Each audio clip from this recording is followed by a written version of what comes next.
Si comparamos lo que se vive en la actualidad con lo que sucedía en los tiempos de la guerra civil, no queda más que concluir que muchas lecciones cayeron en saco roto. Durante la guerra el país se polarizó y se condujo a la barbarie. Hoy en día la polarización se atiza desde las más altas esferas del gobierno, dividiendo a la sociedad salvadoreña en dos bandos, los que apoyan al Ejecutivo y los que no. Quien es crítico o simplemente se abstiene de adular al poder queda incluido en la lista de los que quieren el mal para el país. El discurso de odio se utiliza como estrategia política para construir un imaginario enemigo común. No hay alternativa, o están con nosotros o contra nosotros.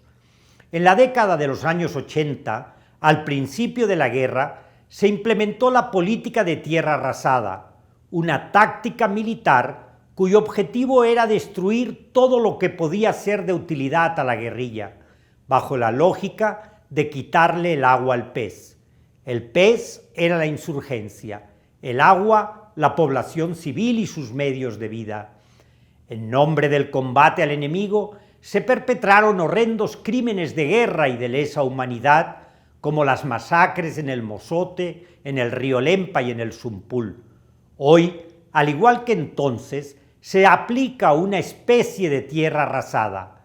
Ante la aparente ruptura del acuerdo con las pandillas y ante la imposibilidad de aplicar inteligencia e investigación para la persecución y captura de los pandilleros, se ha optado por sacrificar a las poblaciones estigmatizadas y pobres.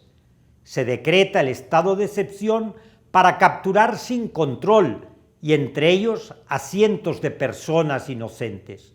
Como en el pasado, basta una llamada anónima o un señalamiento infundado para proceder a la detención sin investigación y sin derecho a la defensa.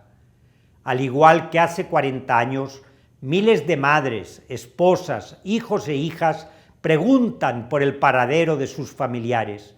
Los operadores de justicia solo escuchan los mandatos de Casa Presidencial. La orden es no dejar libres a nadie. Durante la guerra civil, como en todo conflicto bélico, se manipulaba la información y se implementó una guerra psicológica. El tiempo ha desvelado cómo trabajaba la maquinaria de fabricar mentiras en aquellos años. En la actualidad se implementa una estrategia mediática que manipula los datos y desinforma, creando un relato que solo responde a la versión del presidente sobre la realidad, una versión reduccionista, simplista y maniquea. El padre Ignacio Ellacuría decía que en la guerra la única manera de salvar vidas es defender los derechos humanos. Hacerlo en aquel contexto fue difícil y peligroso, pero las barbaries que entonces se cometieron con total impunidad hoy se entienden como crímenes de lesa humanidad.